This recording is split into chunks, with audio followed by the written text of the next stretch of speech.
사무엘상 14장, 사무엘상 14장 1절에서 15절. 천천히 한번 같이 읽어보도록 하겠습니다. 14장 1절부터 15절까지입니다. 하루는 사울의 아들 요나단이 자기의 무기를 든 소년에게 이르되 우리가 건너편 블레셋 사람들의 부대로 건너가자 하고 그의 아버지에게는 아뢰지 아니하였더라. 사울이 기브와 반들이 미그론에 있는 석류나무 아래에 머물렀고 함께한 백성은 600명 가량이며 아이야는 에봇을 입고 거기 있었으니 그는 이가봇의 형제 아이두의 아들이요 비느하스의 손자요 실로에서 여호와의 제사장이 되었던 엘리의 증손이었더라. 백성은 요나단이 간 줄을 알지 못하니라. 요나단이 블레셋 사람들에게로 건너가려 하는 어귀 사이 이쪽에는 험한 바위가 있고 저쪽에도 험한 바위가 있는데 하나의 이름은 부세스요 하나의 이름은 세네라. 한 바위는 북쪽에서 믹마스 앞에 일어섰고 하나는 남쪽에서 게바 앞에 일어섰더라. 요나단이 자기의 무기를 든 소년에게 이르되 우리가 이 할례받지 않은 자들에게로 건너가자. 여호와께서 우리를 위하여 일하실까 하노라. 여호와의 구원은 사람이 많고 적음에 달리지 아니하였느니라. 무기를 든 자가 그에게 이르되 당신의 마음에 있는 대로 다 행하여 앞서 가소서. 내가 당신과 마음을 같이하여 따르리이다. 요나단이 이르되 보라 우리가 그 사람들에게로 건너가서 그들에게 보이리니 그들이 만일 우리에게 이르기를 우리가 너희에게로 가기를 기다리라 하면 우리는 우리가 있는 곳에 가만히 서서 그들에게로 올라가지 말 것이요 그들이 만일 말하기를 우리에게로 올라오라 하면 우리가 올라갈 것은 여호와께서 그들을 우리 손에 넘기셨음이니 이것이 우리에게 부디 되리라 하고 둘이 다 블레셋 사람들에게 보이매 블레셋 사람이 이르되 보라 히브리 사람이 그들이 숨었던 구멍에서 나온다 하고 그 부대 사람들이 요나단과 그의 무기를 든 자에게 이르되 우리에게로 올라오라. 너희에게 보여줄 것이 있느니라 하지라. 요나단이 자기의 무기를 든 자에게 이르되 나를 따라 올라오라. 여호와께서 그들을 이스라엘의 손에 넘기셨느니라 하고 요나단이 손발로 기어 올라갔고 그 무기를 든 자도 따라가라. 블레셋 사람들이 요나단 앞에서 엎드려지매 무기를 든 자가 따라가며 죽였으니 요나단과 그 무기를 든 자가 반나절가리 땅 안에서 처음으로 쳐 죽인 자가 20명 가량이라. 들에 있는 진영과 모든 백성들이 눈코에 떨었고 부대와 노략군들도 떨었으며 땅도 진동하였으니 이는 큰 떨림이었더라. 우리가 오늘은 22과에 있는 요나단의 믿음이라는 그 제목으로 좀 보도록 하겠습니다. 우리가 지난번에 본 내용들을 보면 이제 사울이 블레셋과 전쟁을 하는데 사울이 제사를 드리죠. 화목제와 번제를. 그죠? 근데 이제 그게 사실은 근본적으로 보면 사무엘이 올 때까지 기다리고 그래서 사무엘을 통해서 하나님께서 행할 것을 말씀해 주실 때까지 기다려야 했음에도 불구하고 사울이 그렇게 기다렸습니까? 기다리지 않았습니까? 기다리지 않았지요. 그래서 하는 말이 뭡니까? 부득이하게 내가 죄를 지었다 이렇게 얘기합니다. 그러니까 우리가 가끔 죄를 짓고 하나님 말씀에 불순종하고 우리를 합리화시키잖아요. 그죠? 뭐라고 합니까? 어쩔 수 없이 부득이하게 어쩔 수가 없는 상황과 환경이라서 하나님 말씀에 불순종한다 하고 스스로 합리화하기도 하고 어떨 때는 어때요? 다른 사람에게도 그렇게 얘기합니다. 그래서 자기를 합리화시키기도 하고 자기의 합리화로 다른 사람을 설득하기도 하죠. 사울이 자기가 하나님 말씀에 불순종해놓고 하는 말이 부득이하게 그랬다는 거예요. 그런데 그 이유가 우리가 이유를 몇 가지 살펴봤습니다. 그게 뭐였습니까? 블레셋 사람들은 정말 코앞으로 점점 다가오고 있고 그리고 눈앞에 블레셋 사람들이 창과 칼을 들고 다가오니까 사울과 전쟁하려고 모였던 사람들은 어떻게 해요? 다 도망을 가는 거예요. 그러니 사울의 입장에서는 어때요? 여러분과 제가 지난번에 공부할 때 동감한 것처럼 부득이하게 그럴 수밖에 없었겠다는 굉장히 죄될 마음으로 우리도 동시에 갔죠. 그러나 사울의 그 입장을 잘 생각해보면 사울은 사실은 인간의 어떠함에 마음이 더 가 있었던 거예요. 쉽게 얘기하면 이스라엘 백성들은 가나안에 들어가서 전쟁을 합니다. 처음에 전쟁은 어느 성을 무너뜨리는 것이었습니까? 여리고성. 집사님들 우리 저기 뒤에 조그마한 지도 있죠? 이스라엘 지도. 저게 원래 이렇게 서져 있어야 되는 건데 저게 지금 한글로 돼 있어서 이렇게 눕혀 있거든요. 저거는 마치 어떻게 된 거냐면 우리나라 지도 이렇게 생겼죠? 호랑이가 이렇게 하고 있는 거. 그죠? 이렇게 생겼잖아요. 그거를 이렇게 눕혀놓은 거랑 똑같은 지도예요, 저게. 그러니까 저거는 원래 이렇게 세워놔야 되는데 글씨가 옆으로 되어 있어요. 그래서 저렇게 해놓은 건데 기회가 되면 나중에 제 키만한 지도가 있어요. 이스라엘 지도가. 그런 거를 어디 뒤에다가 저렇게 울퉁불퉁하게 지면이 제대로 돼 있는 거. 그게 나오면 지금까지 나온 지도는 그런 지도가 있는데 영어로 돼 있어서 영어로 돼 있으면 우리가 보기 불편하잖아요. 그러니까 그 한글로 이제 곧 될 거예요 아마 제가 봤을 때. 그러면 여기다 크게 이렇게 붙여놓을 테니까 그때 되면 좀 더 이해하기가 또 보기가 쉽겠죠. 어쨌거나 첫 번째 전쟁이 무슨 전쟁이 어느 성을 무너뜨리는 것이었습니까? 여리고성이었잖아요. 그죠? 그런데 그때의 전쟁은 어땠습니까? 이스라엘이 수가 많아가지고 이겼습니까?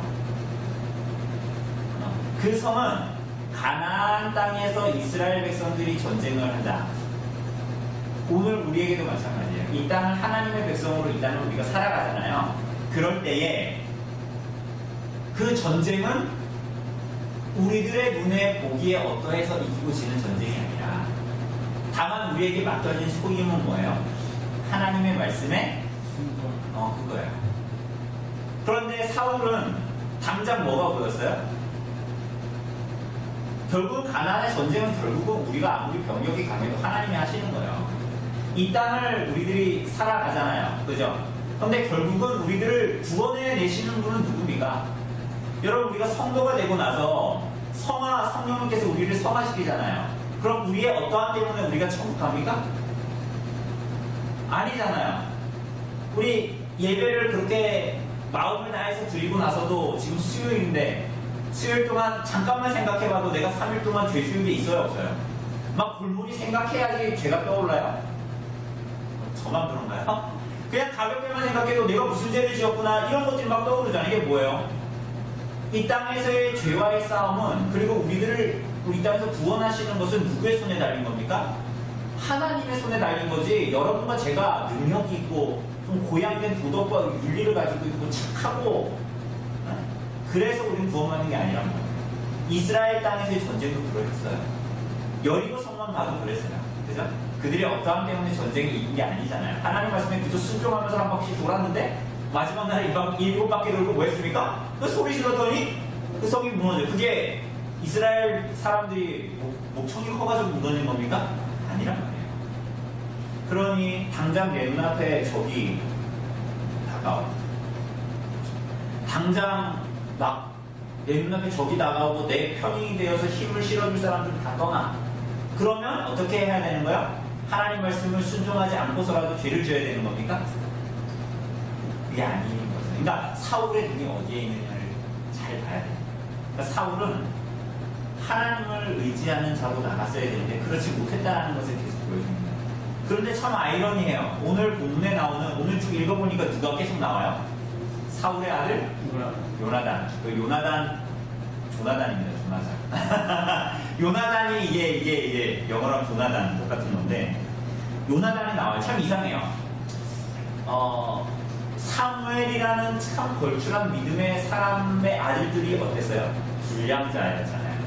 그런데 어때요? 사울 같은 하나님을 의지하지 않는 사울 왕에게 어떤 자식이 나와요? 하나님의 말씀에 순종하는 요나단 같은 아이가 나온다.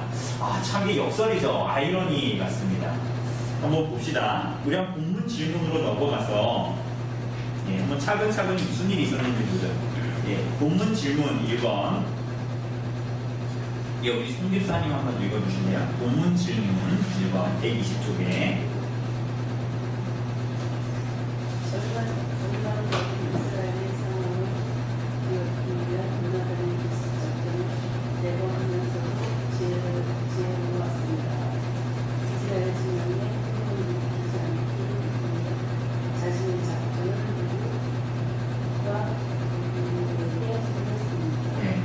우리가 오늘 그 14장 읽은 거 바로 위에 보면 지난번에 다루었듯이 블레셋 사람들은 철로 만든 창과 칼로 무장을 했는데 이스라엘에는 철로 만든 칼과 창을 누구만 갖고 있었어요? 사울과 요나단만 가지고 있었어요. 그죠? 그리고 이제 사무엘은 그렇게 너 이제 왕이 아니야. 하나님께서 너의 왕자를 다른 사람에게 줄 거야 하고 사무엘은 갚버렸죠. 그런데 블레셋은 앞에 있어요. 그러면서 끝났단 말이에요. 그런데 오늘 본문에 보니 요나단이 블레셋을 기습하기 시작합니다. 그런데 이게 그냥 머리를 굴려서 기습한 게 아니라 우리가 보겠지만 이 요나단이 하나님을 의지한 전쟁을 하게 되는 겁니다. 자, 어쨌거나 누구에게 숨겼대요? 기습을 했어요. 그런데 누가 기습을 했냐? 몇 명이 갔을 것 같습니까? 몇 명이 갔다고 읽었습니까? 2명. 누구하고 누구예요? 요나단하고? 2명. 그런데 이거를 아무한테도 알리지 않았대요. 누구한테 특별히 알리지 않았다고 얘기합니까? 1절에 보니까 아버지 누굽니까? 사울. 그리고 3절에 보면 누굽니까? 맨 끝줄에 보면 백성은 요나단이 간 줄을 알지 못했다. 아무도 알지 못했다라는 것입니다. 사무엘은 요나단은 하나님의 말씀에 순종한 전쟁을 하기를 원했어요. 이게 무슨 얘기냐 하면 사울은 우리 수가 점점 빠져나가는 걸 보고 마음이 급해서 빨리 자기가 하나님의 말씀에 불순종하면서 막 이렇게 범죄하면서 막 그렇게 했는데 요나단은 하나님께서 주신 전쟁임을 알고 블레셋을 기습하며 갑니다. 단 둘이서.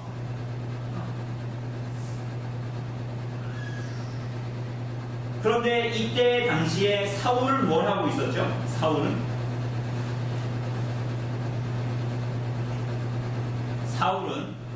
2절에 보니까 사울이 뭐 하고 있습니까? 기브와 변두리 미그론에 있는 석류나무 아래 머물렀고 함께한 백성은 몇 명이래요?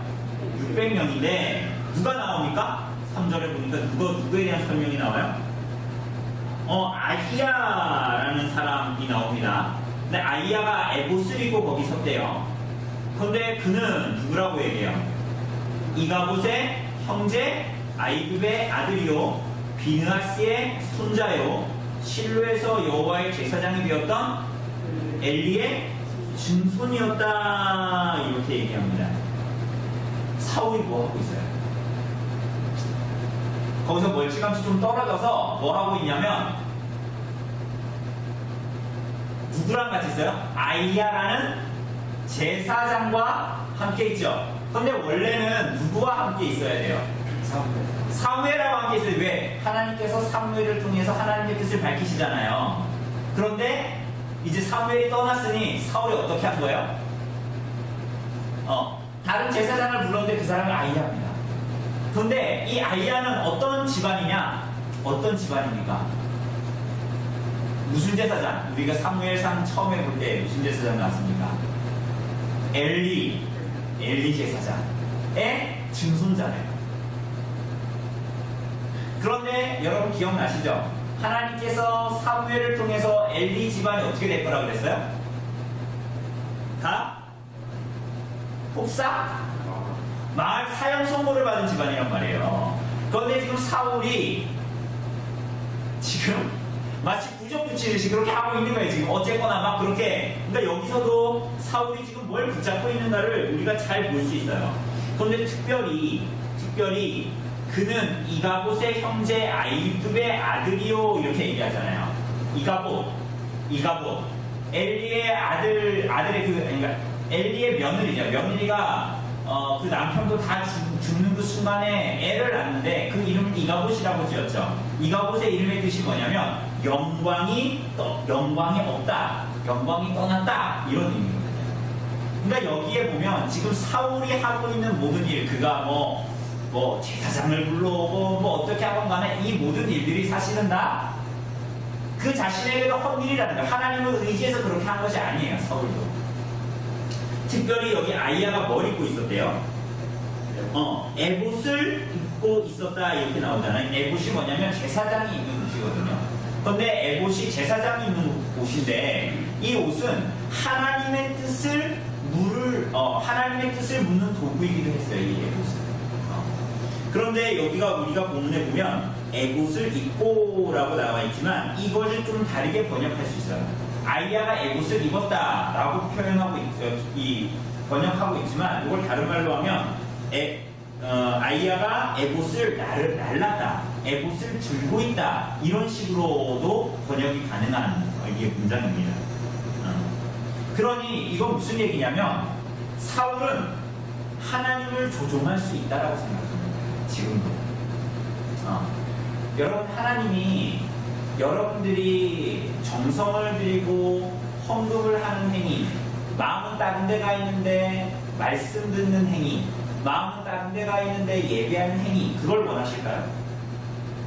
그걸 원하시는 것이 아닙니다. 그죠? 하나님 우리 중심을 보시고 중심을 원하시는 분이잖아요. 그런데 오늘 사울을 보니까 이전에도 그랬지만 어때요? 종교적인 형식은 다 갖춥니까? 안 갖춥니까? 갖춰요. 행위는 다해요. 심지어는 에봇, 이 귀한 하나님의 뜻을 판가름할 수 있는 에봇을 들고 이제 있단 말이에요. 그러나 하나님이 말씀하세요? 안 하세요? 말씀하지 않으셔요. 사울도 하나님의 초자연적인 개입을 원하고 있는 거예요 지금. 그런데 사실은 그의 마음에는 하나님을 의지하는 마음은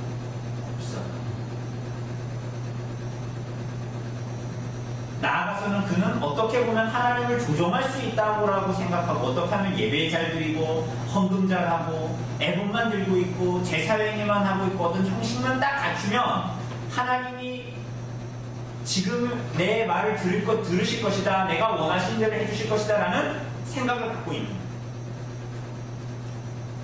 사울은 여전하죠. 그러니까 우리가 이런 생각 안 하면은 3절 보면 얘가 그래도 사울이 제사장을 불러가지고 그래도 하나님을 구하고 있네 막 이렇게 생각할 거 아니에요. 그게 아니란 말이에요. 2번 우리 김집사님 읽어주실래요? 요나단은 이름을 기초로 한 식천이 있는 사람이었습니다. 저는 블레셋을 누구라고 생각하고 있었으며 여호와의 구원에 대해서는 어떠한 생각을 가지고 있었습니까? 네, 요나단이 하는 말을 잘 보십시오. 한번 6절 한번 같이 읽어보죠. 6절 읽어볼게요. 예, 6절 시작. 요나단이 자기의 무기를 든 소년에게 이르되 우리가 이 할례 받지 않은 자들에게로 건너가자. 여호와께서 우리를 위하여 일하실까 하노라. 여호와의 구원은 사람이 많고 적음에 달리지 아니하였느니라. 요나단이 뭐라고 얘기합니까? 저 할례 받지 않은 자들에게로 건너가자. 그러니까 할례 받지 않은 자들이라는 것은 뭐냐면 할례 받은 사람들은 다 누굽니까? 이스라엘 백성들, 하나님 백성들이에요. 그러니까 저 할례 받지 아니한 사람들, 하나님의 언약 안에 있지 않은 사람들, 이걸 다르게 얘기하면 하나님을 향해서 거역하고 불순종하는 자들에게로 건너가자라고 이야기하고 있는 거예요. 그러면서 끝에 하는 말이 중요하죠. 이게 오늘의 주제이기도 합니다. 뭐라 그럽니까? 여호와의 구원은 사람이 많고 적음에 달리지 아니하였느니라 라고 말하고 있습니다. 이게 제가 오늘 사진 보내드린 거 있죠. 보셨습니까 혹시? 그 사진 제가 찍어온 사진은 아니고요. 인터넷상에 있었던 사진입니다. 대충 그려보면 이렇게 돼 있을 거예요. 이게 한 산은 뭐예요? 한 바위는 뭡니까? 세네입니까? 맞죠? 네, 맞죠? 왜 제 말이 아닌 것처럼 그렇게 하나는 육마스 쪽에 있었고 북쪽에 향해서 있는 큰 어떤 그런 이제 이 언덕이었고 바위였고 하나는 남쪽으로 개바 쪽에 치우쳐져 있는 그러한 곳이었습니다. 이 사이가 이게 깊은 골짜기였죠. 그 사진에도 보니까 그죠? 이렇게 골짜기였는데 여기하고 거리가 가깝습니까? 뭡니까? 가까워 보이는가요? 멀어 보이는가요?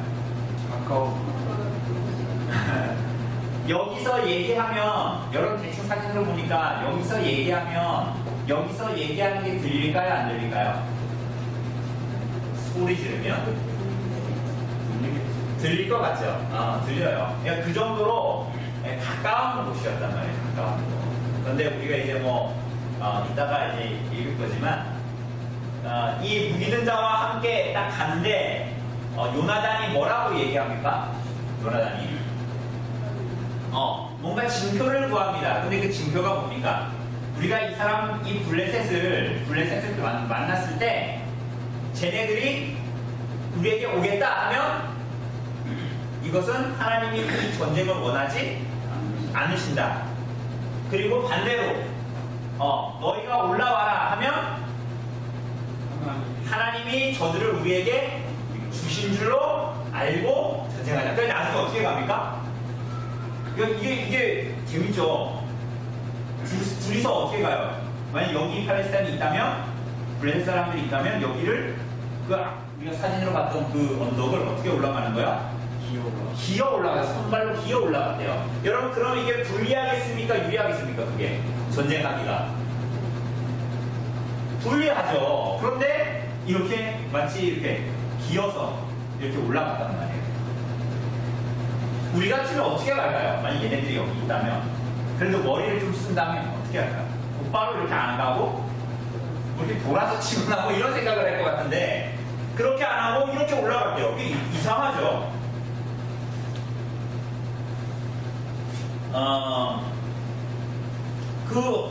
어쨌거나 이 전쟁은 여러분 이 전쟁 자체가 뭔가 이성적이거나 합리적인 판단에 의해서 한 전쟁 같아요.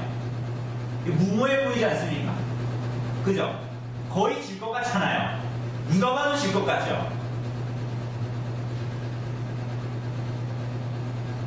그냥 현지에서 싸워도 여러분 이제 이스라엘 백성 요나단이랑 좀 올라가서 20명을 죽이잖아요. 20명 죽이거든요. 둘이서. 사실 둘이서 죽이는 게 아니죠. 요나단이 앞에서 가면서 이제 치면 뒤에서 걔네 죽이는 건데 여러분 언덕은 둘째치고 여러분 여기 마당에서 여러분 중에 2명하고 20명이 우리를 죽이러 왔어. 그 전쟁하면 싸우면 이길 수 있을까요? 그것 자체가 우리는 막 남자들이 1대 17로 싸웠다 이런 거 얘기하잖아요. 그런데 사실 그게 이제 소설에서나 가능한 일이지. 더군다나 이렇게 올라가서 이렇게 전쟁을 한다는 것 자체가 무모하고 비이성적이고 우리가 지금 남일처럼 들으니까 이러는 거지. 당장 우리 남편이 저기 산에 있는 적들을 싸워서 올라가는데 이렇게 그냥 다 보이면서 올라간다고 얘기하면 누구든지 다 말리겠죠. 당연히 죽으니까. 그런데 이 요나단에게는 무엇이 있었냐 하면 하나님을 의뢰하는 믿음이 있었던 거야. 그게 뭡니까? 여호와의 구원은 사람이 많고 적음에 달리지 않았다라는 거. 근데 이 얘기를 나중에 17장에 보면 다윗이 똑같이 얘기합니다. 17장 우리 볼까요? 17장 47절에 보면 17장 47절에 보면 비슷한 얘기를 합니다. 47절 17장 예, 같이 읽어볼까요? 17장 47절 읽어봅시다. 시작. 또 여호와의 구원하심이 칼과 창에 있지 아니함을 이 무리에게 알게 하리라. 전쟁은 여호와께 속한 것인즉 그가 너희를 우리 손에 붙여. 그러니까 이게 지금 요나단의 얘기하고 비슷한 거죠. 지금 이게 골리앗하고 싸우려고 하는데 골리앗이 막 하나님을 막 모욕하고 이러는데 아무도 못 나가잖아요. 골리앗이 너무 무서우니까. 그런데 다윗이 이렇게 얘기하는 거예요. 여호와의 구원이 칼과 창에 있지 않아. 전쟁은 여호와께 속한 것이다. 이렇게 얘기하죠. 지금 요나단이 비슷한 얘기를 하고 있는 거예요. 여호와의 구원은 사람의 많고 적음에 달리지 않았다라는 것을 이야기합니다. 그죠?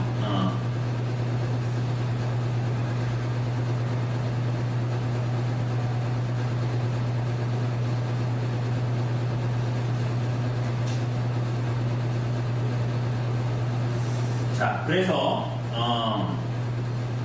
그가 이 요나단이 하는 이야기를 잘 보면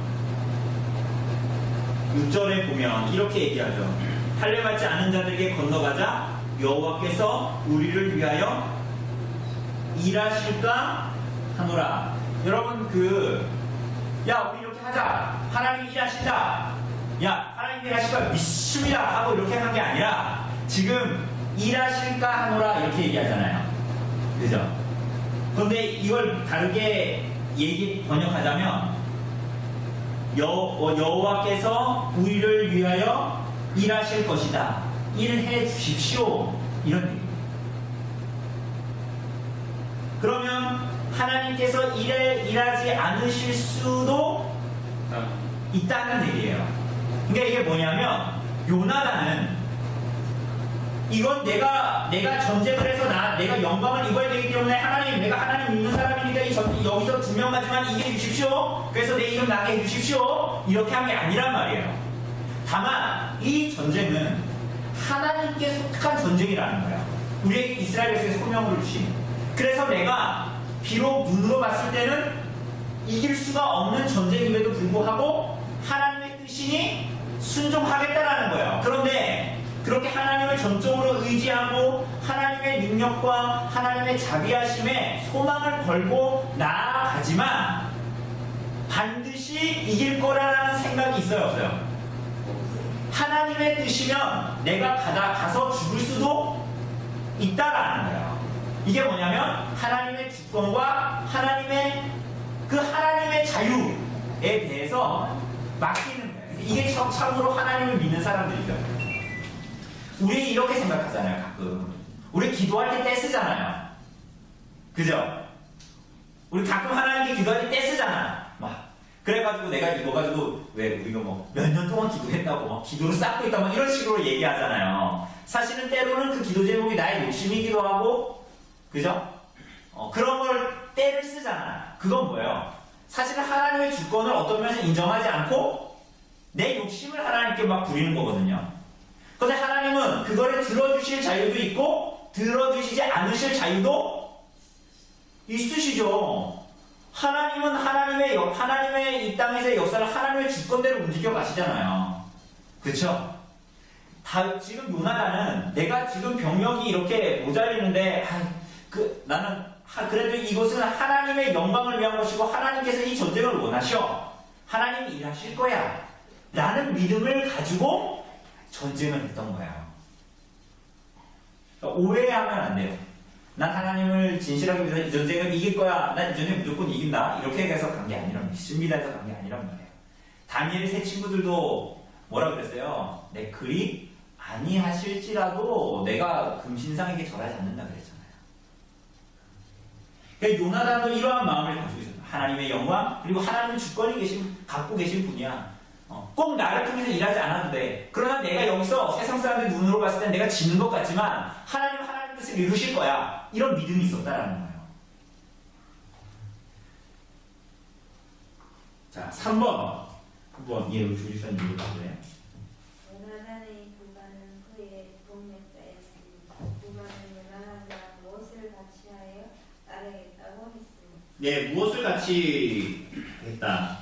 이 요나단의 부간이라는 사람이 무기든 자잖아요. 무기든 자. 그러니까 이때 이게 뭐 기드온이나 이런 사람들도 다 무기든 자가 있었단 말이에요. 그러니까 다윗도 한때는 사울의 무기든 자였어요. 이 사람은 뭐 하냐면 앞에 장수가 가면 이 사람이 쓰는 무기 같은 거 있잖아요. 그걸 같이 들고 가는 사람이에요. 그런데 이 사람은 무슨 책임이 있냐? 앞에 이 장수가 적을 쓰러뜨렸잖아요. 적이 넘어졌어. 그러면 이 뒤에 있는 사람이 뭐 하는 거예요? 걔를 뭐 곤봉으로 때리든 어떻게 해서 죽이는 그 역할을 하는 겁니다. 그죠? 그런데 이 사람이 요나단이 가자 그러니까 어떻게 합니까? 같이 가죠. 그러면서 하는 말이 중요합니다. 7절에 뭐라 그래요? 무기든 자가 그에게 이르되 당신의 마음에 있는 대로 다 행하여 앞서가소서 내가 당신과 마음을 같이하여 따르리라 라고 얘기하고 있죠. 그런데 여기서 똑같은 단어를 두 번 씁니다. 그게 뭡니까? 마음입니다. 사실은 여러분 생각해 보세요. 김영규 일사님이 요나단이야. 그리고 제가 무기든 자야. 근데 저 요나단이 김영규 일사님이 우리 하나님을 위한 전쟁이니까 갑시다.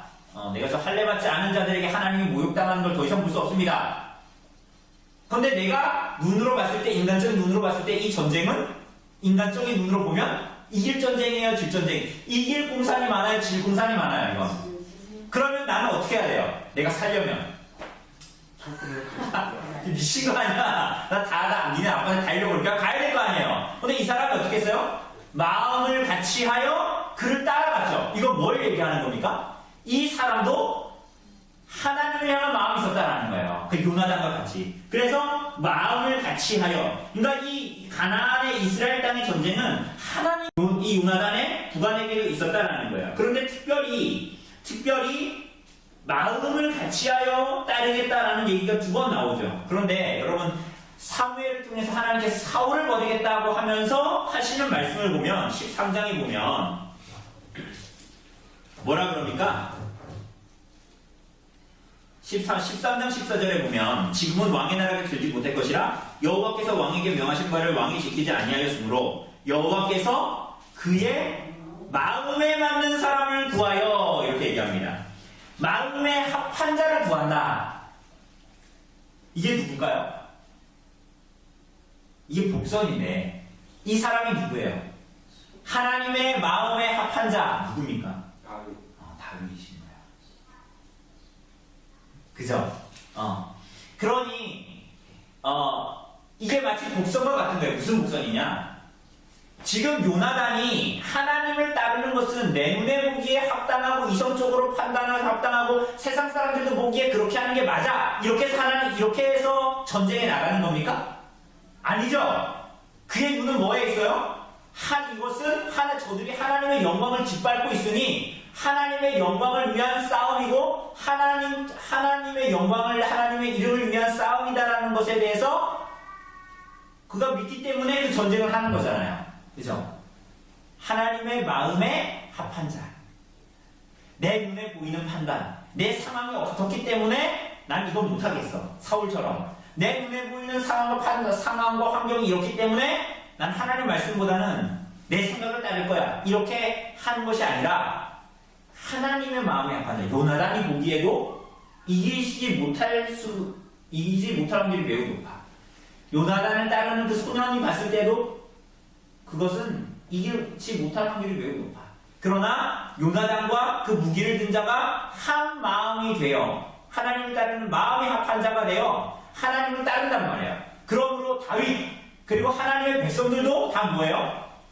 사람의 눈에 보기에, 우리들의 눈에 보기에, 우리들의 이성적인 판단에 보기에 자로 재보고 계산기도 두들겨봐서 이거는 따를만 하겠다. 이건 하나님 말씀 따를만 해. 아니야, 이건 하나님 말씀 따를만 하지 못해. 이건 내가 그냥 세상에서 하는 대로 해야 돼. 이렇게 판단하는 것이 아니라는 거예요. 그죠? 그의 상황이 어떻든 간에 하나님의 뜻이 그러하다면 그렇게 대가를 지불하며 따르기를 원하는 거예요.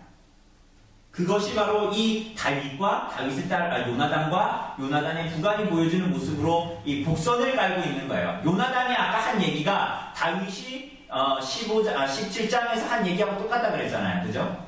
여호와께 속한 전쟁이고 여호와께서 전사이시다. 여호와께서 싸우신다. 그 복선을 다 깔고 있는 것입니다. 자, 넘어가서 5번 한번 보죠. 5번. 여기 송 집사님 한번 읽어주세요. 요나단과 부관이 블레셋 사람들에게 나아갔습니다. 블레셋 사람들은 두 사람을 무엇이라고 불렀습니다. 뭐라고 그랬어요? 제 11절에 보니까 둘이 그 요나단하고 부관이 다 블레셋 사람들에게 보였어요. 블레셋 사람이 이르되 뭐라 그래요?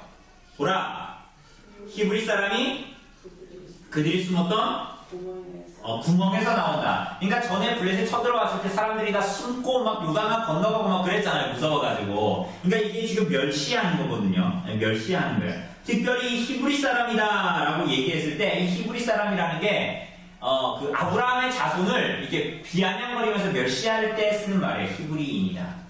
여러분 그 예수님 믿는 사람들을 어떤 사람들이라고 부릅니까? 성경에 그 사람들을 뭐라고 불러요? 예수를 따르는 사람들. 제자 말고 사도행전의 11장에 보면 그리스도를 따르는 사람 뭐라고 합니까? 예수쟁이 이런 거예요. 예수쟁이를 성경에 나오는 말로 하면 뭐예요? 그리스도인. 안디옥에 보면 많은 사람들이 말씀을 듣고 예수를 따르니 그 사람들을 뭐라고 그러냐면 그리스도인이라고 했어요. 안디옥에 보면. 그런데 여러분 우리가 흔히 그렇게 쓰잖아요. 우리가 참 세상에서 빛과 소금이 되는 그리스도인이 되게 해주십시오 라고 하죠. 그런데 이 그리스도인이라는 말은 사실은 원래 당시에 비꼬는 말이었어요. 그러니까 멸시하는 말. 우리나라 말로 하면 뭐예요? 저 예배드리러 가는 거 바로 예수쟁이들 이러잖아요. 그게 바로 성경에서 안디옥 사람들이 그렇게 예수님을 따르니 사람들이 헬라 사람들이 뭐라 그러냐면 저 사람들보다 그리스도인이다. 그게 바로 우리나라 말로 번역하면 예수쟁이라는 거야. 그러니까 그것처럼 블레셋 사람들이 저 히브리인들이 저 구멍에서 나온다 멸시하는 겁니다. 멸시하면서 그렇게 하는 거예요. 그런데 특별히 보면은 이제 하는 말이 있어요. 이 사람들이 쟤네들이 꼭 이렇게 성경 공부하고 소리를 지르는 네, 그래서 하는 말이 보면 뭐라 그럽니까?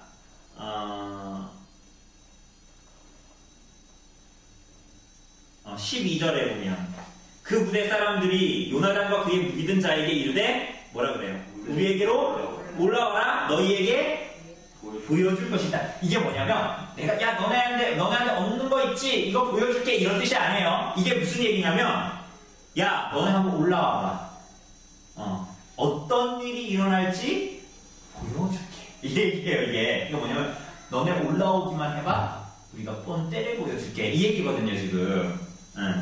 그래가지고 지금 어쨌거나 이제 막 블레셋 사람들이 요나단과 그 부관을 멸시하면서 그렇게 하고 있는 거예요. 자, 6번 읽어주세요. 하나님께서는 표징을 통해 요나단의 선제 공격을 허락하셨습니다. 요나단은 블레셋을 어떻게 공격했습니까? 지금 표징을 구했더니 정말로 그 사람들이 올라오라 그랬잖아요. 그래서 이 전쟁은 하나님께서 하시는 전쟁이구나 하고 갑니다. 요나단이 어떻게 갑니까? 손발로 기어 올라서 전쟁을 합니다. 13절에 보면 손발로 기어 올라갔고 그 믿은 자도 따랐더니 블레셋 사람들이 요나단 앞에서 어떻게 됐대요? 엎드려졌다 그랬죠. 떨어졌다 이런 얘기거든요. 엎드려졌어요. 여러분 이게 만약에 요나단이 힘이 셌다 이런 식으로 얘기하려면 어떻게 해야 되는 거예요? 막 쳐가지고 막 쓰러뜨리고 막 이렇게 했다고 하는데 오늘 본문에 보면 뭐라 그래요? 엎드러짐에 이렇게 나오죠. 이게 뭐냐면 하나님의 손이 지금 치고 있는 거예요.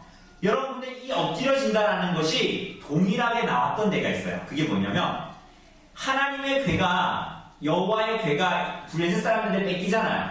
그죠? 그래서 블레셋 사람들이 그 하나님의 괴를 가지고 어떻게 합니까? 진의 신당에 갖다 놉니다. 그 신당이 뭐였습니까? 다곤 신상이 있는 다곤 신당이었단 말이에요. 그런데 하나님의 괴를 갖다 놓고 하룻밤 자고 일어나니 다곤 신이 어떻게 돼 있어요? 엎드려져 있었죠. 똑같은 단어를 쓰는 거예요, 지금. 그러니까 그 사람이 아무도 없었는데 막 그 다음에 또 갖다 놨는데 그 다음에 팔자리 막 잘려 있었잖아요. 막 문지방에 막 있고 막 이랬잖아요. 그게 뭐예요? 하나님께서 그들을 심판하시겠다라는 것을 말하고 있는 거잖아요. 근데 똑같은 단어를 요나단이 이 전쟁을 하는데 동일한 단어를 쓰고 있어요. 이게 무슨 얘기예요? 이 전쟁은 누구에게 속한 전쟁이다? 하나님께 속해서 하나님이 하시는 전쟁이라는 거예요. 그러니 여호와의 전쟁이 여호와의 구원이 사람의 많고 적음에 달려있지 않다라는 요나단의 고백을 하나님께서 그대로 보여주시는 거예요. 어떻게? 갔는데 요나단의 힘이 세서가 아니라 블레셋 사람들이 요나단 앞에 엎드려진다. 하나님의 손이 그들을 친다라는 거예요. 우리들이 이 땅에서 살아가는 것도 똑같습니다. 우리들의 눈에 보기에는 이렇게 저렇게 이런 상황과 환경 가운데서 이렇게 살아가고 이렇게 판단해서 이렇게 행동하는 게 맞아 라고 생각하지만 사실은 그게 아니란 말이에요. 우리들의 죄와의 싸움도 그렇고요. 이 땅에서 우리들의 삶을 살아갈 때 우리들의 삶에 유혹이 있잖아요. 때로는 이렇게 하는 것이 하나님께 죄를 짓는 것이기는 하지만 세상 사람들도 그렇게 해. 근데 그게 또 맞는 것 같아. 그죠? 그럼 그렇게 하면 내가 손해를 안 봐. 어떻게 하면 이렇게 하면 내가 사실은 내 마음속으로만 대충 양심만 잠재우면 이렇게 하는 것이 더 나에게 유익이야. 그죠? 그러나 우리들의 이 모든 전쟁이 사실은 하나님께 속한 전쟁이라는 걸 알아야 됩니다. 이 땅에서의 삶이 우리들에게 맡겨진 전쟁이 우리들의 전쟁 같지만 사실은 그것은 하나님께서 싸우시는 전쟁이에요. 그러므로 우리는 뭘 해야 되는 거예요? 우리들의 상황과 판단에 재 가지고 어떻게 할까 저렇게 할까 하면 돼요 안 돼요? 그럼 누구와 같은 결론이 나오는 거예요? 사울로 같은 결론이 나오는 거예요. 여러분 우리가 지난주에 봤잖아요. 600명 때문에 머뭇머뭇거리고 당장 내 앞에 상황과 환경이 다급하기 때문에 하나님 말씀을 종이짝처럼 버리는 게 어떤 면으로는 우리의 본성에 맞잖아요. 어떤 면을 생각하면 이런 마음도 들어요. 나라도 그렇게 하겠다. 사울이 이해가 안 가. 그죠? 그러나 우리들이 잘 생각해보면 이것은 어리석은 행동이에요. 어리석은 짓이란 말이에요. 하나님이 정말 살아계시다면 우리들이 요즘에 히브리서 보고 있는 것처럼 정말 하나님이 살아계십니까? 교회에서만 살아계십니까? 우리들의 삶과 모든 판단 안에서도 하나님이 우리의 삶에 계시라고 믿으세요. 우리 예배당에만 하나님이 딱 계셔가지고 하나님이 여기서만 우리 중심을 보시고 집에서 밖에서 살아갈 때 우리 중심을 안 보세요? 하나님 살아계신 분이잖아요. 그죠?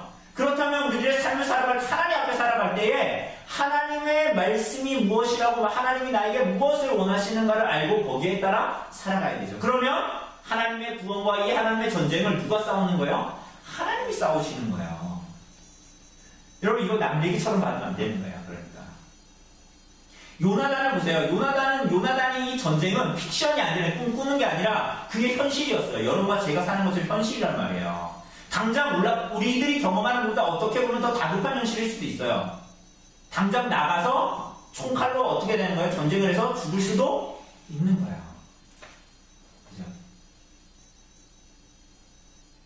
여러분 우리들이 매일마다 싸우는 죄와의 싸움은 당장 내가 타협한다고 해서 여러분 우리가 죽습니까? 당장 목숨을 잃어요? 아니죠? 아닌데도 우리는 말씀에 순종 안 하잖아요. 그런데 요나단은 어때요? 당장 내 목숨이 걸려있는 상황 가운데에서 하나님 말씀에 순종하는 거예요.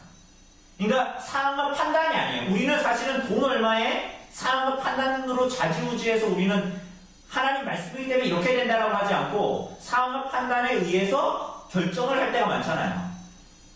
그죠? 내 유익 하나, 내 돈 하나 걸려 있어도. 그런데 지금 요나단에게 걸려 있는 건 뭐예요? 돈이 아니란 말이에요. 집이 아니에요. 뭐가 걸려 있어요? 목숨이 걸려 있는 상황에서 그는 하나님 말씀대로 판단했단 말이에요. 심지어는 이건 이긴다 이렇게 한 게 아니에요. 하나님의 뜻이면 내가 이 전쟁을 이길 수 있을 것이다. 그렇지만 그렇지 않아도 나의 죽음은 아깝지 않다. 그건 하나님의 뜻에 달려있는 전쟁이다. 그래서 엎드려 사람들을 하나님께서 엎드려 들이십니다. 엎드러짐에 무기를 든 자가 어떻게 하는 거예요? 따라가면서 확인사살하는 거예요. 확인사살만 하는 거예요. 요나단과 14절에 보니까 요나단과 그 무기를 든 자가 여기서 이상한 얘기 나옵니다. 반나절가리 땅 안에서 쳐 죽인 자가 20명이에요. 그죠? 자, 보십시오. 반나절가리 땅 안에서 이게 무슨 얘기일까요? 반나절가리 땅 안에서. 반나절 동안 갈 수 있는 넓이 위에 딱. 맞아요. 근데 이게 약간 번역이 개혁개정이 잘못됐어요. 이게 뭐냐면 한나절 동안, 그러니까 이게 24시간으로 치면 몇 시간입니까? 12시간이에요. 반나절 6시간 맞죠? 반나절 6시간이잖아요. 이게 사실 한나절 얘기하네요. 12시간 동안 그러니까 한 결이가 갈 수 있는 근데 이게 그러니까 계산하면 한 600평 된다고 해요. 축구장 하나 크기래요.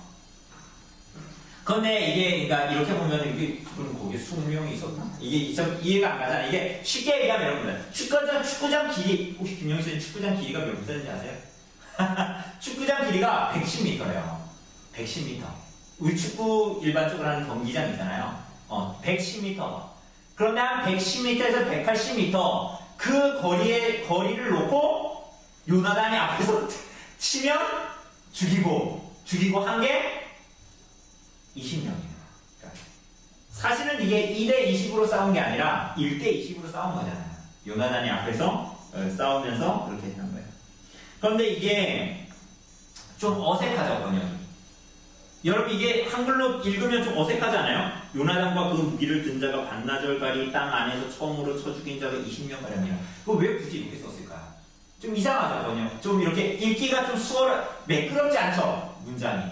그래서 이 70인형 있잖아요. 그 유대인들이 이 히브리 성경을 구약 성경을 헬라어로 바꾼 그게 70인경이라는 성경이 있거든요. 근데 그 사람들은 뭐라고 번역했냐면 요나단과 그 무기를 든 자가 활과 들의 돌들로 쳐 죽인 자가 20명가량이다. 이렇게 번역하기도 했습니다. 이게 더 매끄럽죠, 근데.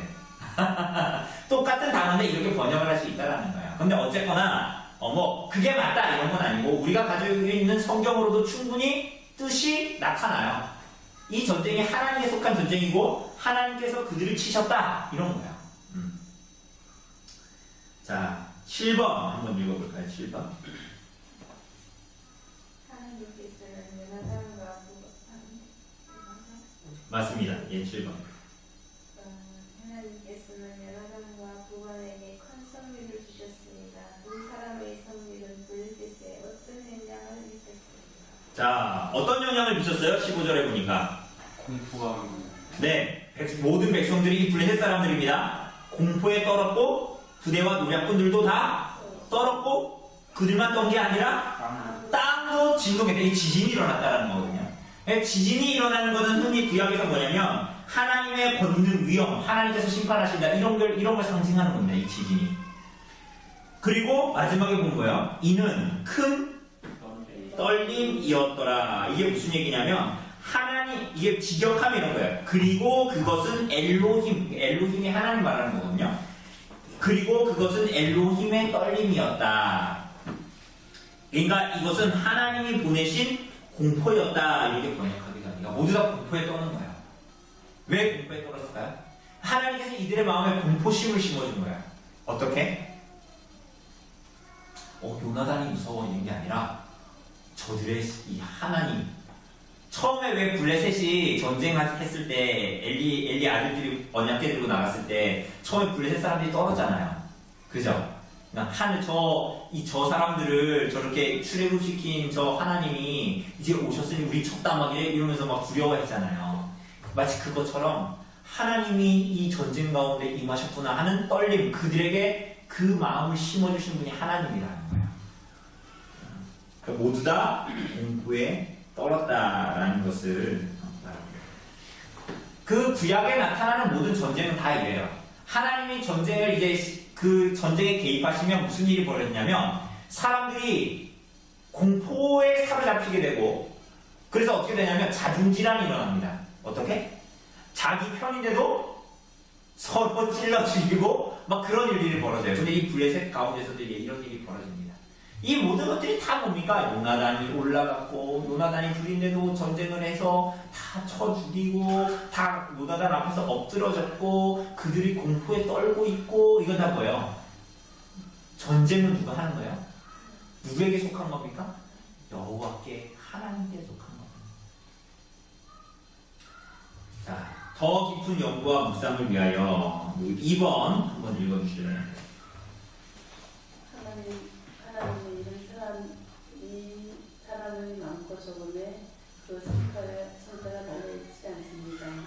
오히려 많은 사람들이 가는 길은 하나님의 뜻이 아닐 수 있습니다.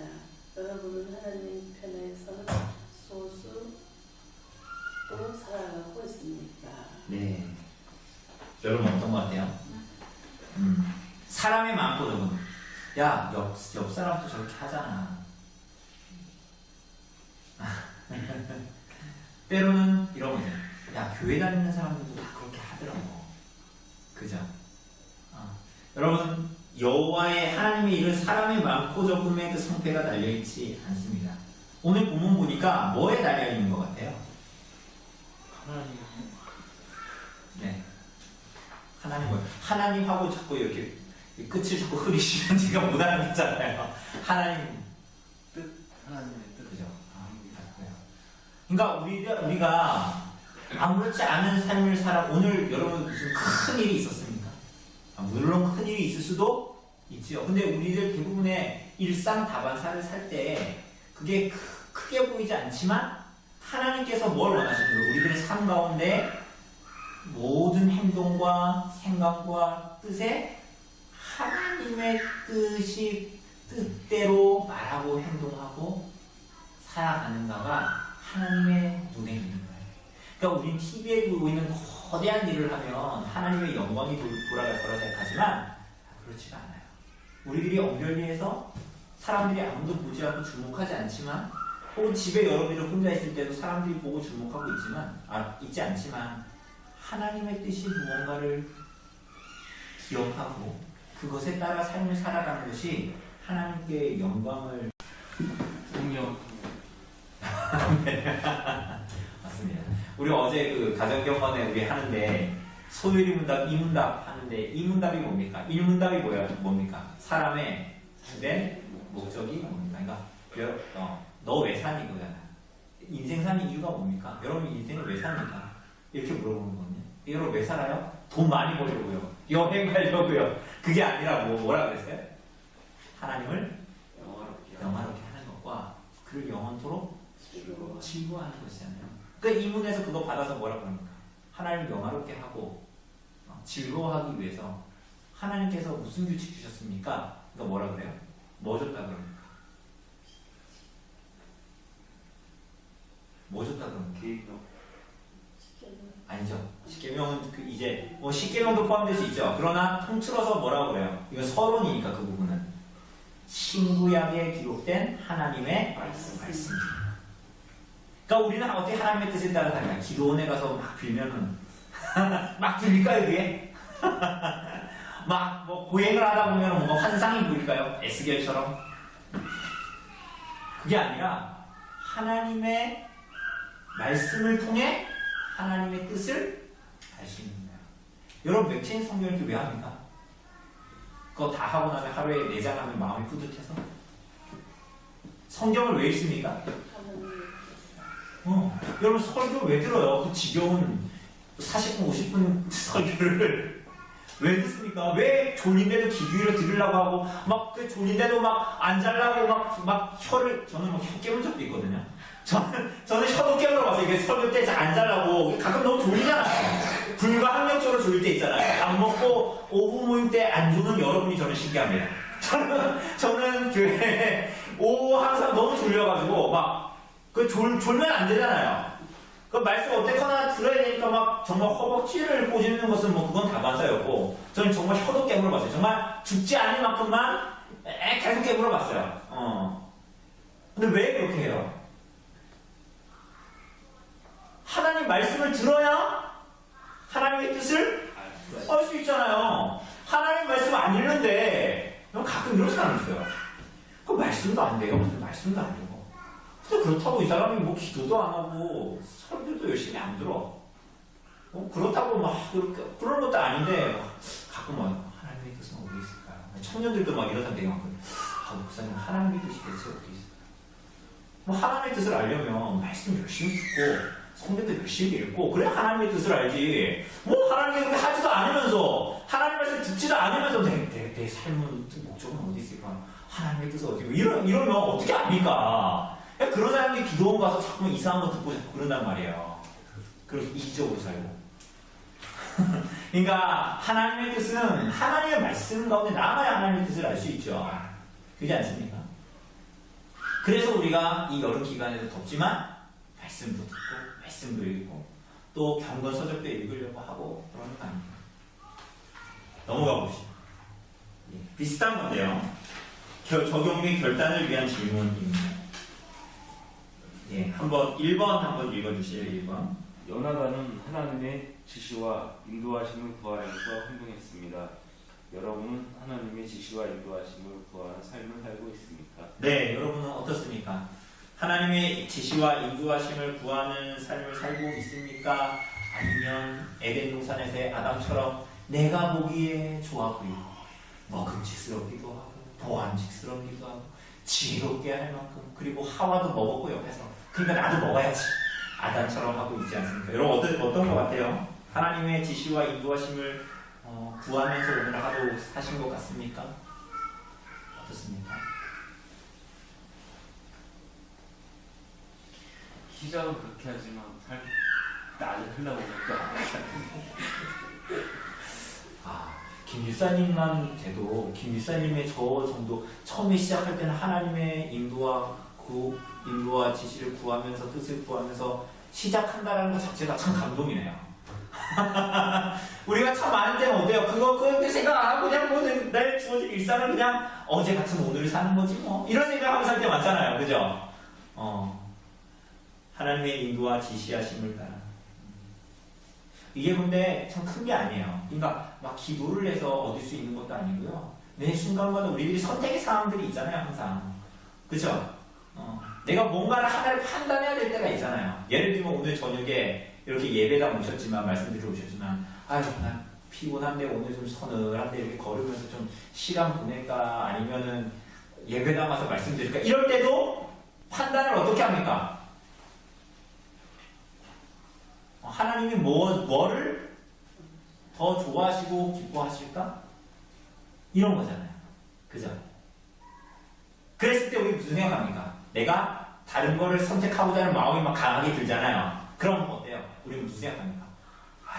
내가 아직도 참 덜 됐구나. 그렇지만 하나님께서 이런 나를 사랑해 주시는구나. 뭐 이런 마음이 여러 마음이 들자니까 가장 근본적인 건 뭐예요? 내가 하나님의 뜻을 품고 말씀을 품고 살아가냐. 그런 거잖아요. 그죠? 그리고 그러면서 우리들 마음에 무슨 마음이 들어요? 가난한 마음이 들죠. 아휴, 내가 참 죄인이구나. 나 참 소망했구나. 내가 은혜로 구원 받았는데도 내가 여전히 은혜로 구원 받았으면서도 말씀 가운데 나가기 싫어하는 내 본성을 보면서 마음이 어때요? 갑갑하고 나는 천국 갈 수 있을까 이런 생각이 들기도 하고 야, 나 같은 사람이 내가 구원받은 사람인가 이런 마음도 들기도 하고 마음이 가난해지면서 아이고 아버지 이런 마음이 들기도 하고 그렇죠. 저도 그렇거든요. 자, 2번입니다. 2번 한번 읽어주실래요? 마지막으로. 하나님의 성리의 살감은 이름없는 충성스러운 부관의 것이었습니다. 여러분은 충성스러운 부관스러운 자신의 지도자들에게 순종하고 있습니다. 네, 됐습니다. 우리가 이거를 이제 뭐 지도자에게 순종하고 있으니까 이런 것보다는 이 요나단과 그 부관의 사이를 보면서 우리는 뭘 봐야 되냐면 우리와 하나님 사이를 봐야 돼요. 그죠? 우리가 하나님 따르는 게 내가 그냥 좋고 내 환경이 좋고 상황이 좋았을 때 하나님 따르는 거 아멘 하는 거 누가 못하겠어요. 그죠? 근데 부관이 보기에 하나님이 그렇게 하시고자 하시는데 하나님께서 거기에 있는데 구간이 보기에는 이렇게 하는 것이 상황과 환경이 아닌 것 같고 나에게는 불합리한 것 같고 손해인 것 같을 때 그죠? 그럼 우리가 어떻게 해야 할까요? 그냥 우리들의 충성, 하나님을 향한 충성은 무엇이어야 하냐면 정말 내 목적이, 내 인생의 목적이 하나님을 기뻐하고 하나님께 영광 돌리는 데 있습니까? 아니면 사울처럼 내 욕심과 어떻게 하면 내 목적과 그죠? 지금 선지자가 그렇게 사무엘이 그렇게 말하고 돌아섰는데도 막 불안하니까 아이야 부르는 건가요? 이건 그 사람이 경건해서가 아니에요. 그 사람이 불안해서 그러는 거지. 불안해서 부르면서도 하나님 뜻대로 안 사는 그 가문, 하나님께 심판이 선고된 그 집안을 막 부르잖아요. 그죠? 눈이 어두워지니까 앞뒤 분간을 못하는 거지, 사울이.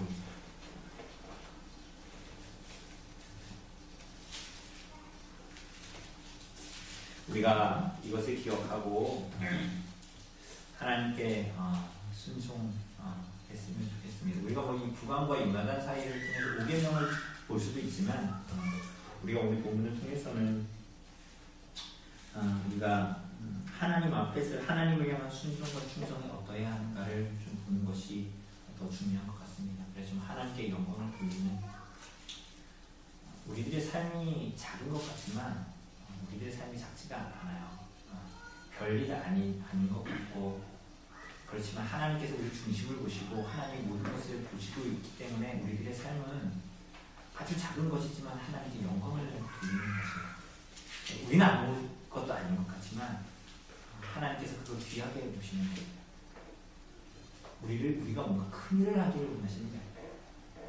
우리 교회가 우리 성도의 삶이 각 처소에서 각 상황과 인생의 시간 속에서 하나님의 뜻대로 살기를 원하시는 것이죠. 그랬을 때 하나님께서 일하시는 거고 우리가 일한 것이 아니라 하나님께서 일하시는 거고 그렇게 우리가 고백할 수 있는 거고 그렇습니다. 네, 이렇게 해서 오늘 우리가 요나단의 믿음을 봤습니다. 요나단의 이름의 뜻이 뭐라고 했는지 기억나세요 혹시? 지난번에? 하나님이 주셨다.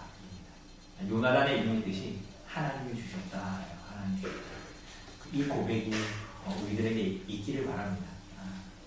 요나단이 잘나서 이렇게 한 게 아니라 하나님이 그에게 믿음을 주셨고 하나님이 그에게 승리를 주셨고 하나님의 뜻 가운데 살도록 부르셨습니다. 우리들도 그렇죠.